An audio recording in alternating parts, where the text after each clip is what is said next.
Hello and welcome.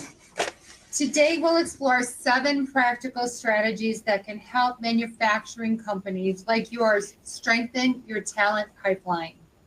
By the end, you will have a solid roadmap to build a strong, skilled workforce that can help drive your business forward. Encouraging you to be very interactive today in our presentation. Please participate in the polls, utilize the chat, and let us know feedback along the way. So let's get started with introductions. My name is Jennifer Libby, and I'm a district manager with Insperity. I have over 25 years of HR experience and 20 plus in manufacturing. So I know firsthand how critical it is that you recruit and retain top talent. Today, joining me is Andrel Gauthier. Andrel is a human resources consultant with Insperity, and she works closely with clients across many industries with their HR challenges to help build strong and effective teams. Andrel's insights will be invaluable as we discuss strategies for attracting and retaining top talent in manufacturing. Not just people to fill openings, but top talent. Thank you for joining me today, Andrel. I'll pass things over to you now to get started. Thank you, Jennifer. Today, we'll be talking about one of the biggest challenges facing manufacturing and businesses, and that's attracting and retaining skilled workers. We'll explore practical strategies that can help you build a strong talent pipeline, improve retention, and set your team up for success. So let's dive in. Manufacturing has been the backbone of the American economy. So today we're going to talk about the importance of manufacturing in the United States. From the Industrial Revolution, when U.S. manufacturing began its rise to global prominence, to the post-World War II boom, the industry has been instrumental in shaping our nation's success. While we saw some challenges in the mid-20th century, I'm excited to see the resurgence we're experiencing today and the renewed focus on domestic production. So let's now talk about the talent challenges many of you are facing in manufacturing. It's no secret that it's a tough hiring market. We see it every day in my field. First, manufacturing is facing a limited workforce and widening skills gap. Finding workers with the right technical skills has become a major hurdle, especially as technologies in our industry evolve. Then we've got the issue of perception. Unfortunately, manufacturing jobs often get an undeserved reputation for being outdated or just downright unappealing, which can discourage new talent from emerging and entering into the field. Retention is another key challenge. Without clear development paths, employees are more likely to look elsewhere for growth opportunities and flexibility in their roles. Finally, we're competing not just with each other in the industry, but also with tech and service sectors, offering higher wages and different work environments. In spite of these challenges, the good news is that with the right strategies, we can tackle these challenges head on and set all of our teams up for long-term success. Now let's take a moment to hear from you. I'm going to give it to Jennifer, and she's going to go ahead and do a question for you.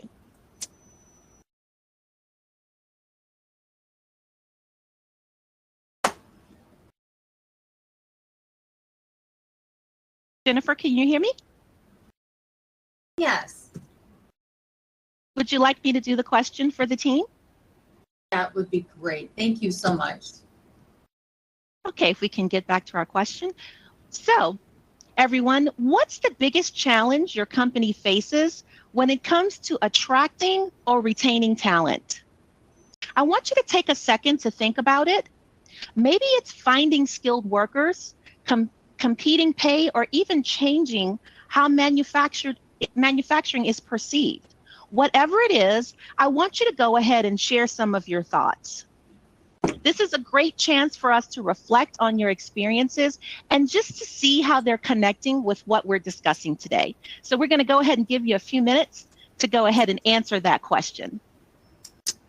Thank you, Andrel. And I think it's really important to be very transparent with that feedback. I think one of the key things you've talked about so far is that perception and what opportunities and career paths are actually available. But I'll give our guests some quiet time so we can get their input.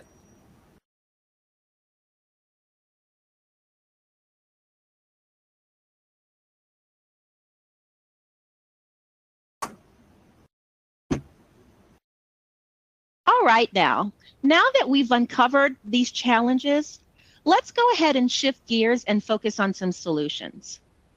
Up next, I'll walk you through 7 key strategies designed to help manufacturing businesses like yours attract and retain your top talent. So let's kick things off with strategy number 1, optimizing job descriptions for today's talent market. A job description is one of the most powerful tools that you have for attracting the right candidates. Consider it to be your bread and butter to try to find the best person for your organization. It all starts with your job description. It sets the expectations and shows candidates why they should choose your company. So how do we craft a job description that stands out? Let's go over a few basic best practices. First of all, we want to start by highlighting perks that matter, such as competitive pay and shift flexibility. This is going to be extremely critical as you're creating those job descriptions because that's what the market, that's what employees are looking for in today's industry. These are huge selling points, especially in the manufacturing industry. Avoid jargon and focus on essential skills. We want to make sure that we keep it very, very clear and relatable so that candidates can immediately see if they're a good fit for your organization. Understand it works both ways. The candidate needs to see if they're a good fit for the organization just as well as you trying to see if the candidate is a good fit for your organization. We also want to make sure that we mention opportunities for growth, like career advancement or apprenticeships. This shows that there's a path moving forward with your company. Also, it's very important for you to be transparent. Make sure that you include those salary ranges. We'll discuss why that's important a little bit later on in our slides. We also want to make sure that you provide shift details and expectations right up front. Today's job seekers value and they expect this clarity. Finally, highlight your commitment to safety and employee well-being. This is going to be a top priority for many of the workers in this field. We need you to keep it concise when you're working on job descriptions, but you have to be informative. A great job description makes it easy for candidates to say, this is the opportunity that I have been looking for. So let's move on to strategy number 2, strengthening employer branding and company culture. These two go hand in hand and are absolutely critical when it comes to attracting and retaining your top talent. Your brand, your identity, and your culture tell the potential employee why they should want to work for you. And just as important, why they want to stay. So what makes a compelling employer brand? It's all about showing your company that it's an attractive place to work. So let's go ahead and focus on some key elements. Number 1, career opportunities. You need to show a clear pathway for growth and skill development. Employees want to know that there's a future with your company. Next is stability. You want to highlight consistent work, make sure you put those competitive wages, and also reliable operations. This reassures and builds trust with your potential employees. Excellence. You have to emphasize the commitment to quality, safety, and staying on the cutting edge. Candidates want to align themselves with a company that takes pride in its work. A commitment to employees show that you are investing in their well-being, and it's a clear message that resonates deeply in today's market.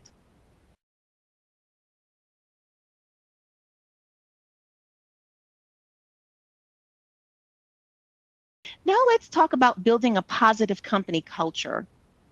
Culture is what keeps employees engaged, motivated, and connected to their work.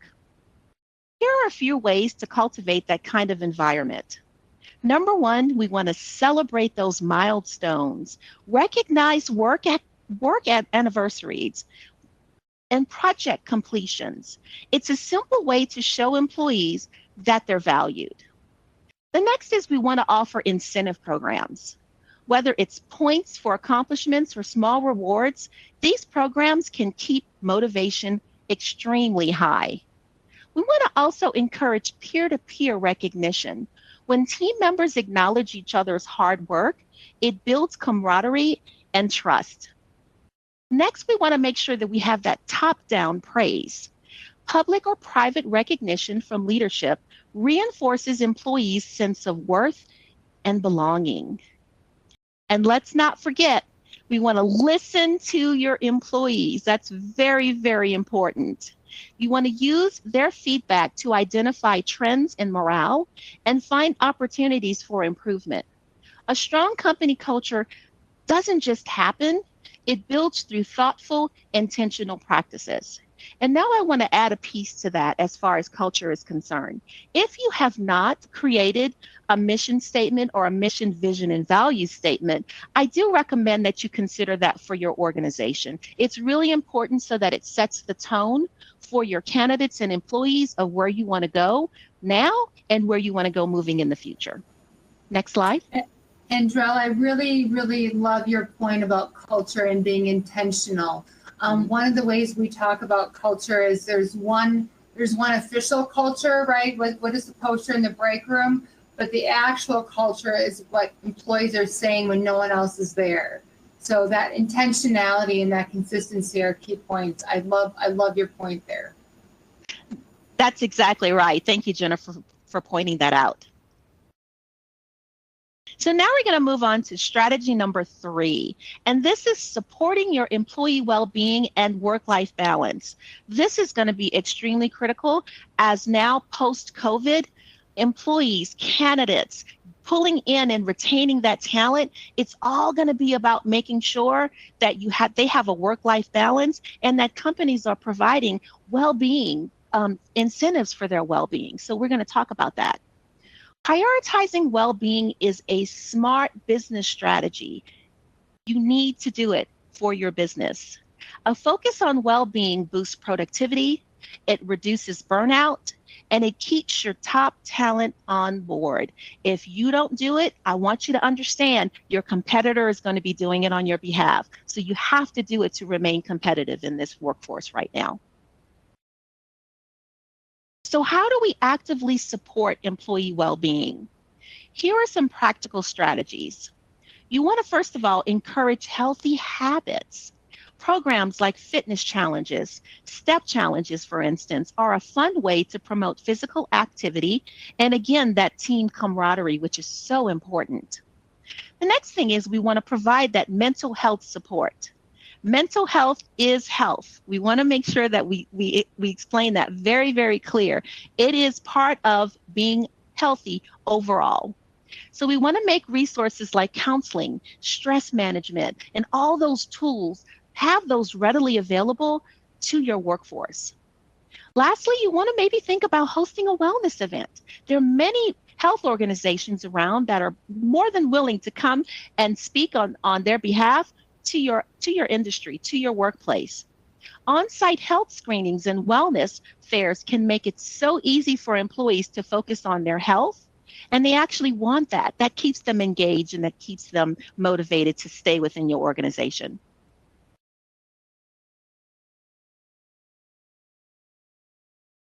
Andrell, you've given us so many things to think about. And audience, Really would love you to participate in this poll with us today.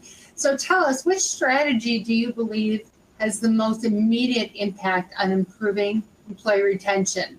A, enhancing compensation and benefit packages.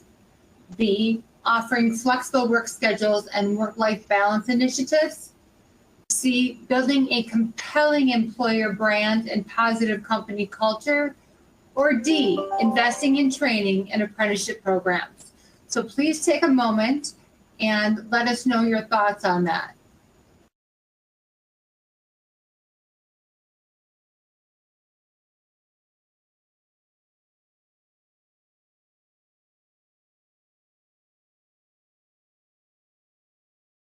Okay, great job. Let's move on to strategy number 4. Enhancing compensation and benefits packages. Competitive pay and strong benefits are essential. They help you stand out in a tight labor market and show your employees that their contributions are truly valued.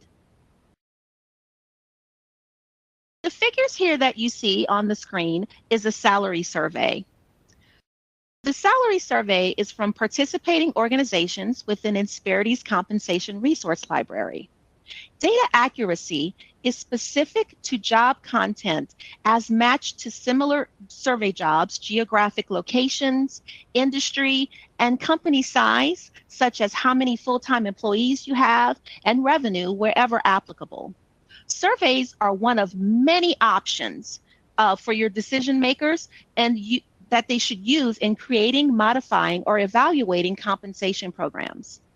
It's important to note, though, that salary surveys should not interpret the results as necessary for your pay rates for individuals performing on the job.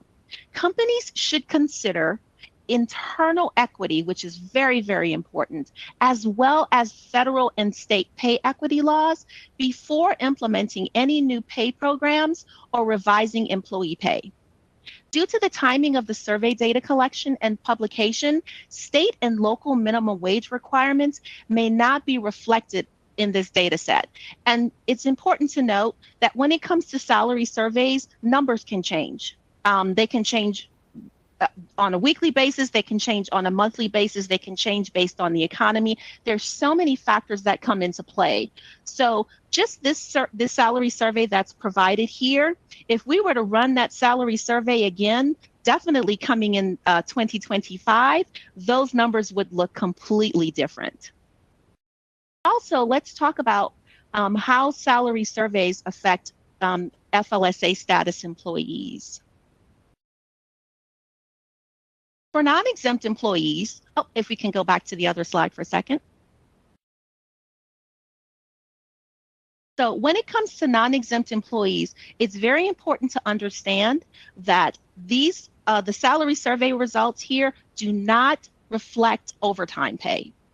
So with that, you're also going to have to make those considerations as well. So when you're looking at hourly rates, also keep in mind, if you do have a position that does require some overtime pay, those factors are also going to have to be considered in the salary survey. So look at this kind of as your starting base so that you can kind of figure out, are my wages competitive right now? Or am I actually underpaying some of my employees and that's why I'm not able to retain them? Next slide, please. The next strategy is strategy number 5, which is developing and marketing training and apprenticeships programs. This is investing in those skills and the developments. That's one of the smartest moves that you can make for your organization. It's where you want to get that talent and have them stay and grow within your organization.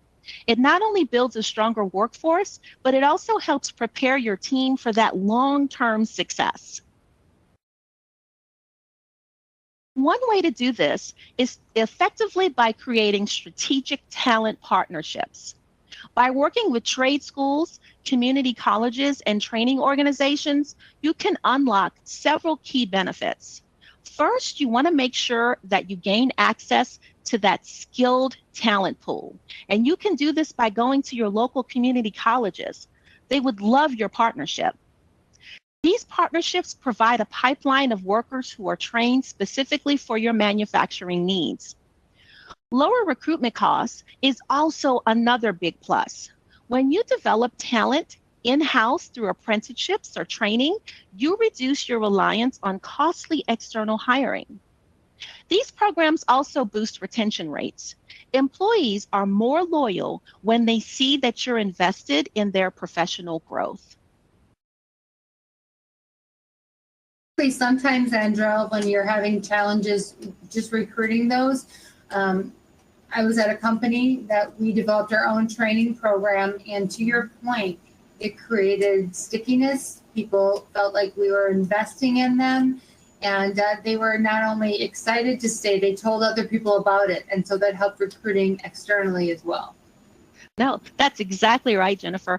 And when you actually go to recruit, especially from your community colleges, those also strengthen those community ties within the community. So it's very, very important that you consider that. Partnering with those local institutions, it supports a broader economic growth in your area, and it benefits everyone.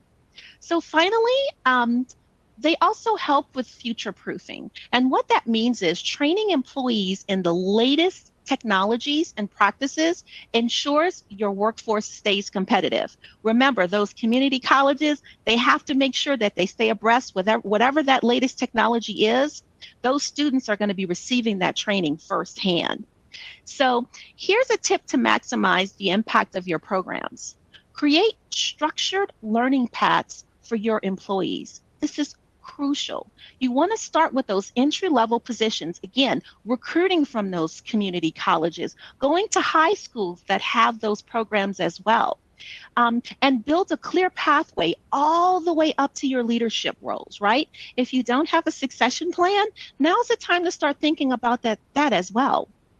This gives your team a vision for your future with the company, and it ensures that you're developing the leaders of tomorrow and that business continuity as well for your organization. So now let's move on to strategy number 6, skills-based hiring in manufacturing. This is all about finding that right balance of hard and soft skills. While technical expertise is critical, soft skills are often the difference between a team that gets the job done and one that truly excels. So let's break down some of those soft skills. This can actually elevate your manufacturing workforce. You want to make sure that you start with clear and effective communication. This reduces the errors and keeps operations running smoothly, whether it's on the factory floor or in team meetings. Employees who exhibit strong problem-solving skills can think critically and troubleshoot issues quickly. These workers are essential for minimizing downtime and keeping production on track.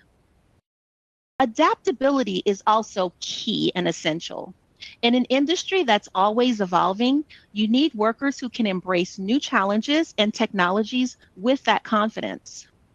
Teamwork is another must-have.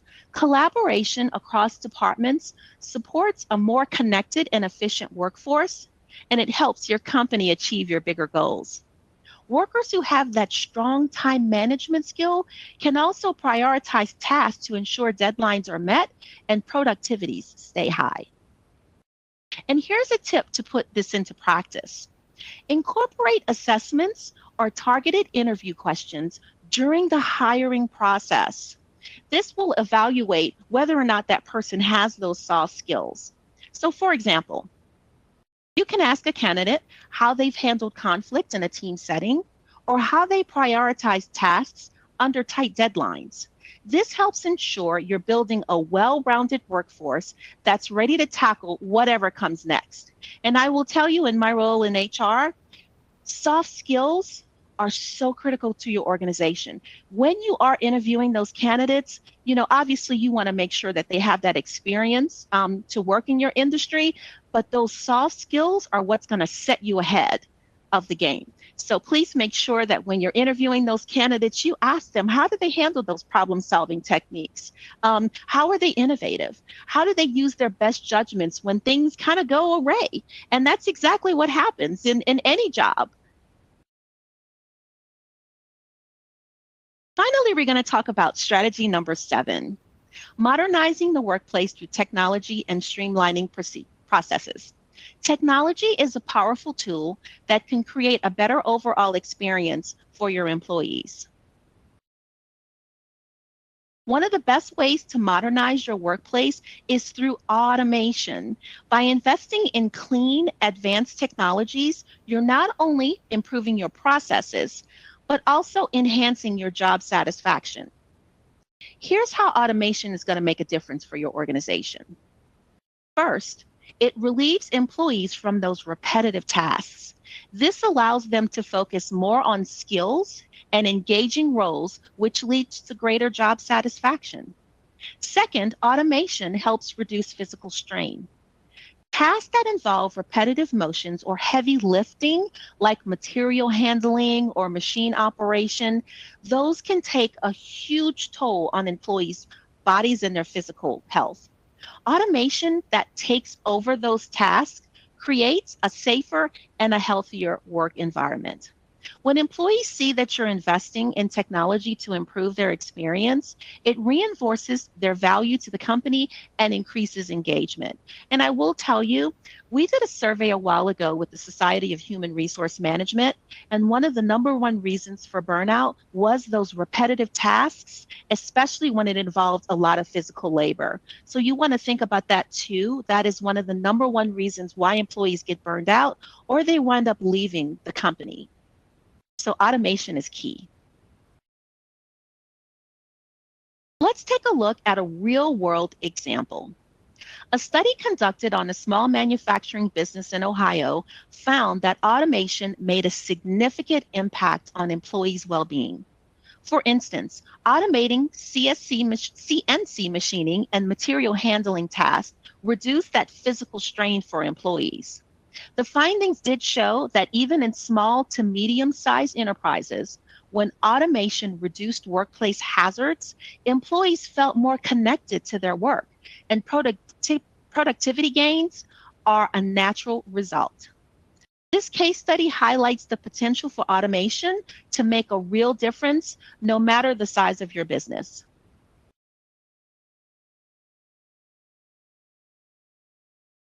Andrella, I love that example, and I think automation can really get a bad rap sometimes.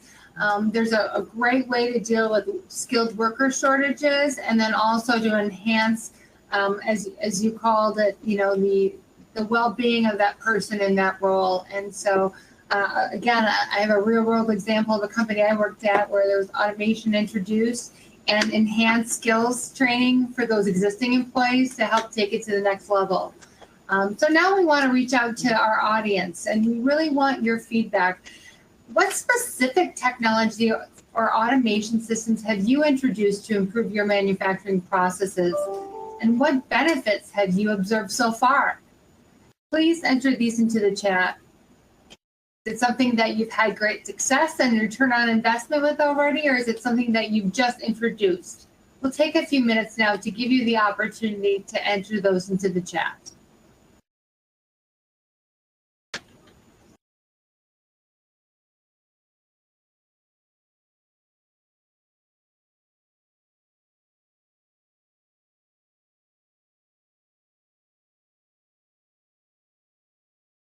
Okay, so before we wrap up, let's quickly recap what we've covered today. We've explored strategies to attract and retain top talent, from crafting clear job descriptions and building a strong employer brand to offering wellness programs and competitive pay. We've also talked about the value of partnerships with local schools and how technology can modernize your workplace and improve safety. With these tools in your toolkit, you're well on your way to strengthening your talent pipeline and setting your team up for long-term success.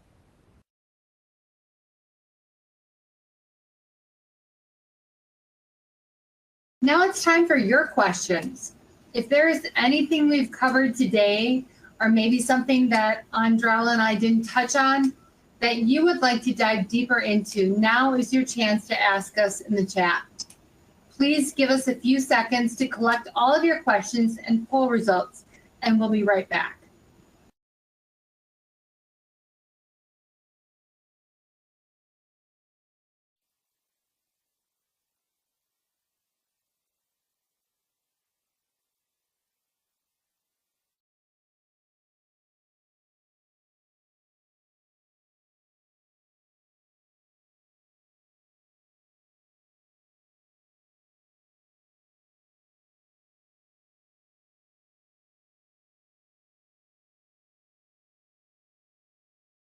Welcome back, everyone.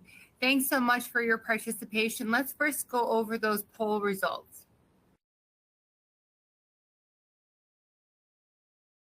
So the question we asked, which strategy do you believe has the most immediate impact on improving employee retention? 26.7% of you attending said it's enhancing compensation and the benefits packages. So again, we're seeing that in our recruiting processes across the country.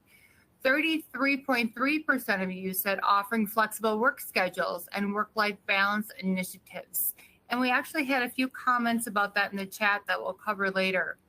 20% of you said building a compelling employer brand and positive company culture. Again, what are people saying about your company when you're there, and what are people saying about your culture when you're not there? And then finally, 20% of you said investing in training and apprenticeship programs. We had a great comment in the chat. Don't forget high schools. I know, Andrella, you talked about that as well. So high schools, community colleges, apprenticeships across the board. So thanks for your participation on that.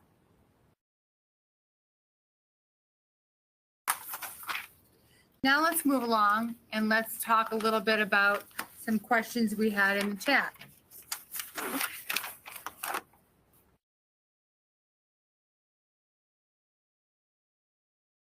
So, a couple of things that came up, and it's very interesting to see that, things that people are experiencing in one industry, they want in another industry, such as manufacturing, even if that doesn't necessarily fit. So I know Patrick said talent's desire to work remotely, which doesn't always align well with manufacturing. So great point, Patrick. Sometimes we need to be on site. Again, we think clearly that is something innate and understandable, but we also have a very, very nimble workforce right now. A couple other comments in the chat. We talked about flexibility and compensation. Again, speaking to that 26.7% of you with enhancing compensation and benefits. Compensation has been our biggest challenge. Andrella, I know you talked a lot about making sure that salary surveys are current and accurate. And one additional thing I think is critical is to make sure they're geographically specific.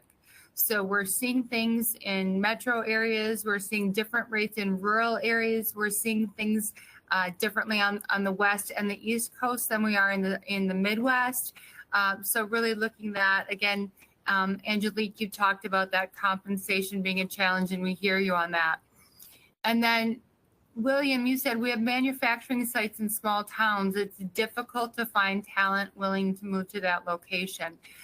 Great point. How do we get people that are willing to commute more? How do we enhance our packages to make that worthwhile for people? So great point on that. And then, Michael, I think this is one of my nearest and dearest issues. How do we promote from within? We talk about, but you so accurately point out that sometimes internally we promote beyond an individual's capacity or ability. Maybe they've got such a great work ethic, but then they get to a level that's kind of out of the realm. So how can we support that with maybe a different movement or training and development beyond that? So some really great comments on that. Thank you all so much for participating in that. And I'd like to chime in a little bit on some of the comments that were made as well. We are very much aware in the HR field the challenges when it comes to compensation. And at the federal level, as you know, there have been many There have been many federal charges that have been coming through as far as exemption salary increases. That's now in appeals. And then also from the non-exemption part, after COVID, many employees were refusing to go back to work because they felt like it just wasn't worth their time and for them to go back to work with the incomes that were coming in. So you saw a push now for raising those hourly rates.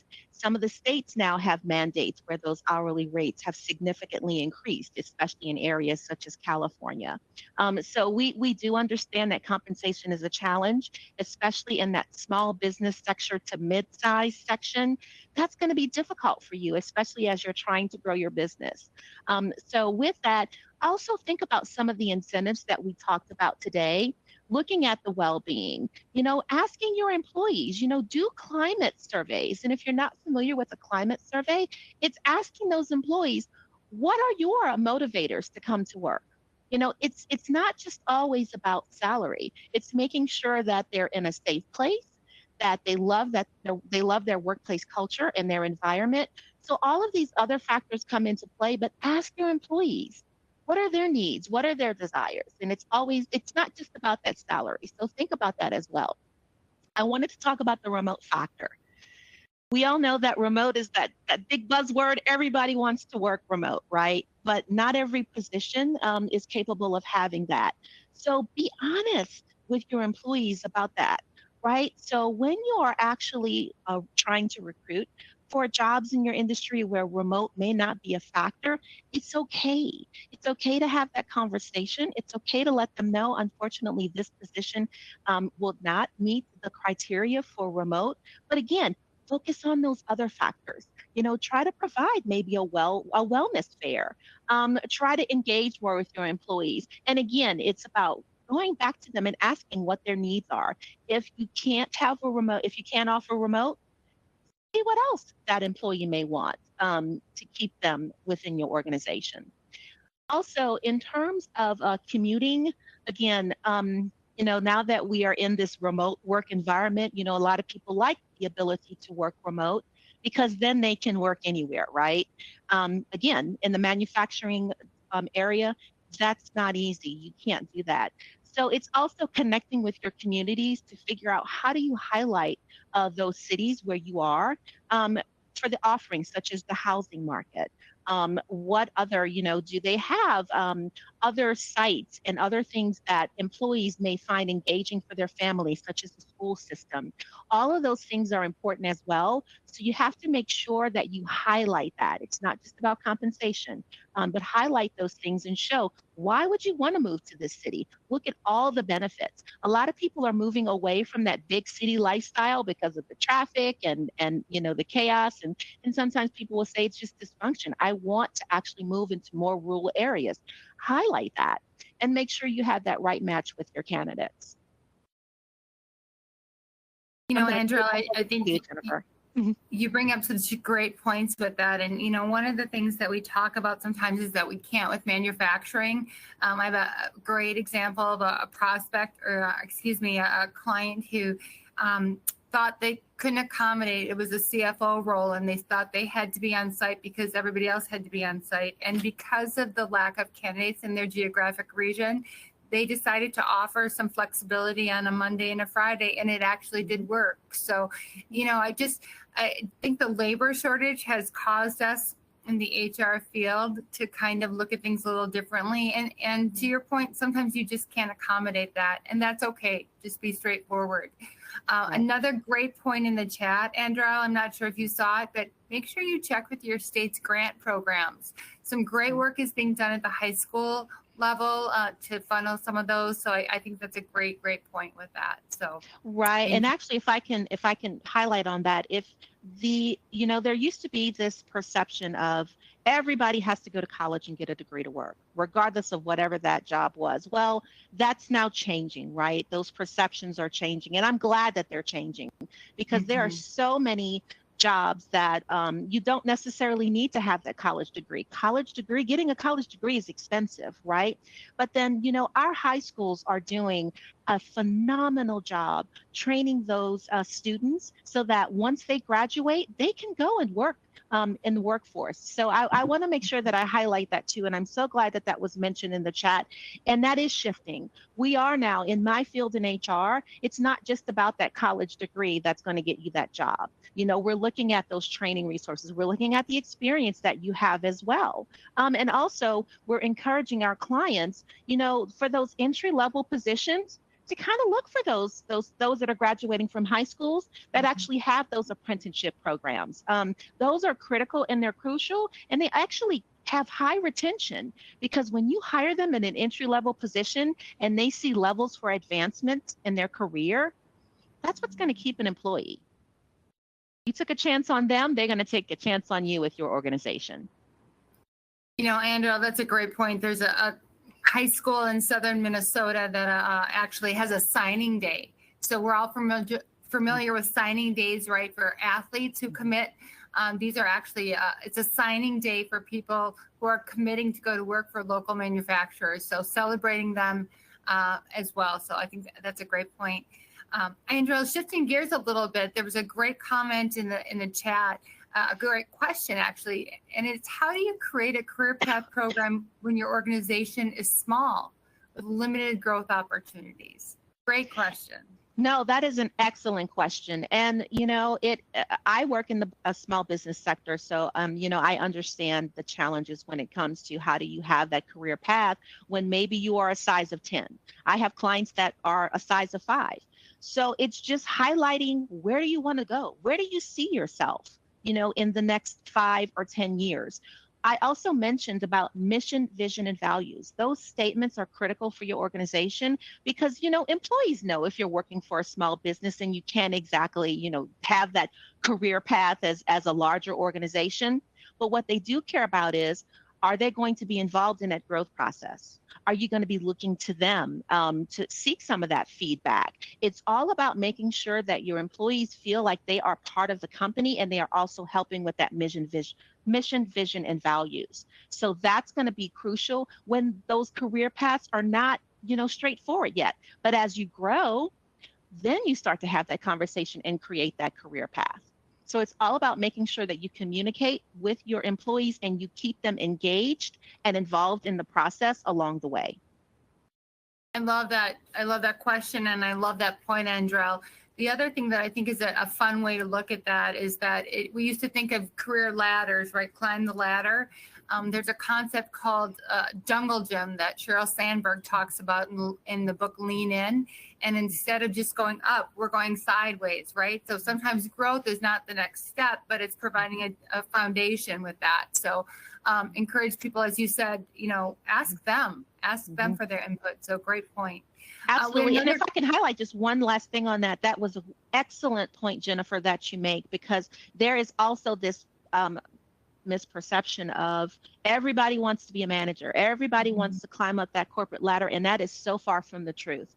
There are people who are satisfied with the jobs that they are in, and they have passion in the jobs that they are in, and they love being in those roles. So again, it's all about making sure that you connect with your employees to ask them, where do you want to go? Where do you see yourself in this company within the next year or 5 years? That's going to be crucial. And especially with that Generation Z and the younger generations that are coming in now, you have got to connect with them. You can't make these assumptions that everybody wants to work remote just because they're young, or you can't make these misconceptions that, everybody, it works just to get a higher salary. It's not about that. It's also about fulfillment in their role as well. Yeah, so many nuggets there, Andrea. Love everything you said. There was another great question in the chat that I want to offer up to you. Somebody was saying implementing an ERP system has really helped him with their operations. And then switching gears a little bit, what is the role of the recruiter in this process? So, you've seen a lot of businesses and a lot of industries, Andrea. Would love to hear your thoughts on that.